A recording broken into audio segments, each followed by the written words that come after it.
Hello, everyone, and welcome inside of today's Manitoba Junior Hockey League video conference. I'm Erik Swar, the MJHL's Director of Marketing and Partnerships, and I'm pleased to be joined by Portage Terriers defenseman Owen Murray. Owen, thanks for taking the time to do this.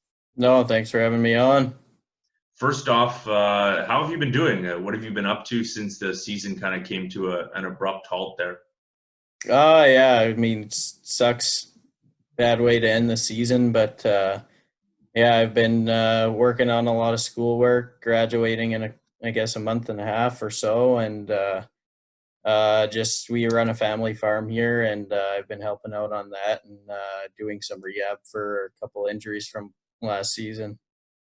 How weird is that, just doing school from correspondence and not being able to, have a graduation with your peers? I mean, that's not all too bad for me. I'm sure there's a lot more people that are affected about not having graduation, but no, I enjoy it. It's another unique way of learning, and I've had no problems with it so far. So no, I like it. What is your family farm exactly? We have about 2,200 acres of pedigreed seeds. So yeah, we just been running that, starting seeding just recently, probably the last couple days, and then go from there. Well, that's good. You're staying busy. Well, let's kind of get right into it. Some people might not know that.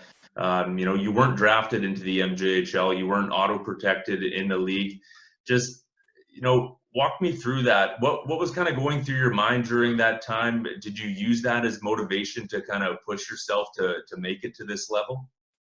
Yeah, I mean, it was draft day for me was a little bit tough waking up in the morning and kind of expecting probably to get drafted. I had a really good season, and my top age Bantam year, and I had calls with a couple teams, and I thought that there was a possibility, but at the same time, I was really undersized at the time, about probably 5'3", 5'4" in that draft year, so maybe that had a little bit to do with it, but yeah, I mean, I'm a pretty confident guy, and I think when it happened that I didn't get drafted, I don't overly worry about things and just keep moving forward. And I think that was the best thing for me. I think not worrying about it and just keep moving along with the process kind of helped me through all that.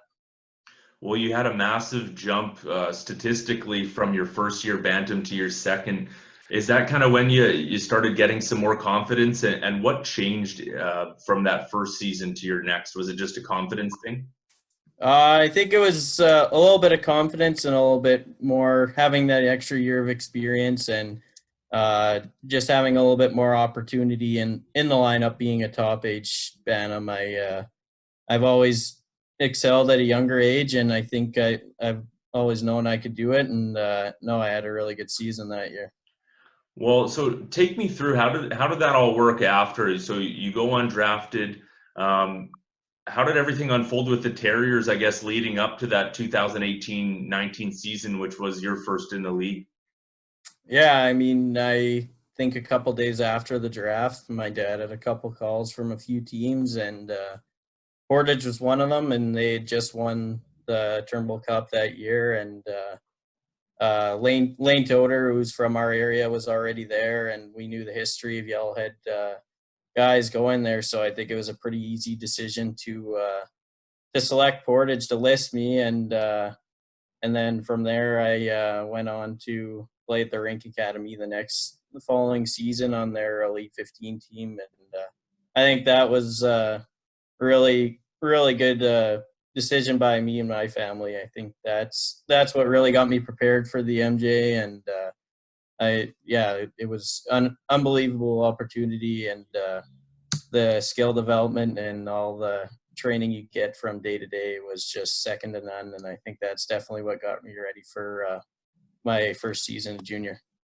Well, you touched on your time with the Rink Academy. That team you guys had, I think more than half the teams in the MJHL right now. How close are you with those guys, and how fun is it when you get to see those guys on the other side of the ice? Yeah, it's awesome for sure. I mean, my first year there was three of us, and then this year I think it went up a pretty good amount, and quite a few guys from that team were around the league on different teams, and I think it just shows how good of a program it is, and the development that they've helped along with everybody. And I think that it'll do wonders for anybody that goes through there in the future. So your first year in the league, you guys are in Game 7 overtime of the league final. You're playing Swan Valley. Reese Henry gets the overtime winner. Just what's going through your head, and how special was that moment winning on home ice? Oh, it was unbelievable. I don't know if there will be many moments to come or in the past that are better than that. Like kind of the heartbreaking moment of getting scored on with 7 seconds to go, and then just kind of the feel-good story. We weren't really expected to do a whole lot last year, and we held on to a couple key 20-year-olds and brought in a few guys, and we just happened to figure it all out. And I think a lot of that's credited to we had a really close group, and I think Blake and Paul and Kenny, they really kept us like in line, and I think we were really motivated to win, and I think it was unbelievable, and there's not much that could top that. Just looking at this season with how things ended, you guys were hosting the national championship. Is the hardest part of how this season ended, not knowing what could have been? What was the toughest part for you with this season ending how it did? Definitely, I think it was hard. It was hard to see some of those 20-year-olds not get their last kick at the can. That's for sure. And I think we had some ups and downs this year, and I think once we brought in a few more guys at the trade deadline, we were really starting to find our groove. And I think that was the hardest part, not knowing we brought in all those pieces to win a championship, win national championship, and everything we gave up to win this year. I think that really was definitely hard on the management, and I think it was hard for us because we knew the potential we had, and we never got to fulfill it. Well, I see you're rocking the UMass hat. Back in February, you announced your commitment that you're going to be playing NCAA Division I hockey for UMass. I just want to know what the recruitment process was like for you. I'm sure you had a lot of schools interested. You were talking to many, I'm sure. But I guess what was it about UMass that kind of sold you on the schooling and the hockey program? I just think it was the culture. As soon as I got there, all 3 coaches were really welcoming on my visit, and they've had a good history with defensemen and sent 2 to the NHL the past year, and they have a good chunk of guys that are moving on to the NHL next year and probably the year after that. And I think just that they've developed a ton of elite players, and the great culture they have. Like every single guy was really welcoming, and it made me feel like home. And I mean, the East Coast, I've never been out there before, and I just think it's a great experience, and I think I'll enjoy it.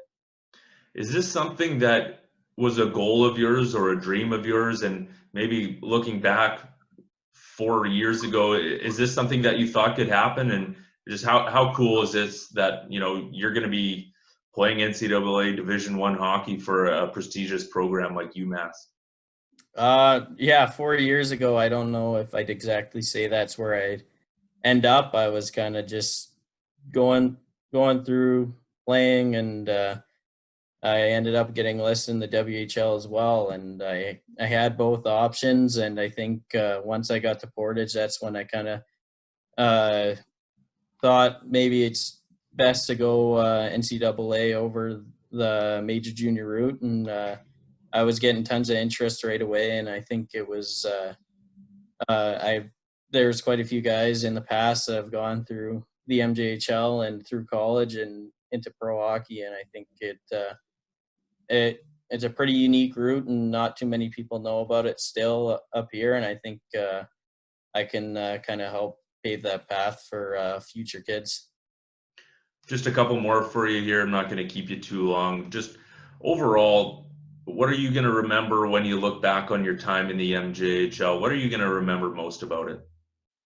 I think all in all the relationships I've developed, even not only on my two teams in Portage, but around the league. I have a lot of good buddies that I've met through the MJHL, SJHL showcase, and just from competing against one another. I think that's the best part was getting to know a lot of people and winning winning a championship and going on a good run this year was for sure two of the best parts about it, and going to battle every day with 23 other guys. That's the best part for sure. Last one here for you. If you had to give some piece of advice to a young player who, say, went undrafted, for an example, what would you tell them? I just say don't dwell on it. Really, it's Bantam's a young age, and it's hard to see the full potential of a player back then. And I think you stay motivated and you keep working hard. Like anything can really happen, and as long as you stick to the process and grind it out, somebody will find you, and there's always opportunity. Well, Owen, I can't thank you enough for doing this. I hope you and your family is just staying safe and doing well during this time. I know you're probably busy with the family farm, so thanks again for doing this, and best of luck. Thanks for having me on.